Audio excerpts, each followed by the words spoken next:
Queridos alchameros, somos Rosa de Match y como no, pues teníamos que estar aquí felicitándonos en ese 30 aniversario. Como sabéis, la Alchama y Rosa de Match tienen un camino común muy bonito. De hecho, nosotros también este año cumpliremos 30 años como asociación. Y además tuvimos el honor de ser adelantats en el año 2017. Ahí está la prueba. ¡Es cierto! Y por tanto, pues queremos eso, felicitaros con lo que mejor sabemos hacer, que es cantando. Así que, muchas felicidades.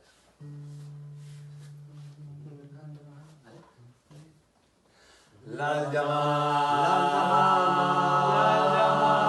La llama, cumpleaños feliz, cumpleaños feliz, te deseamos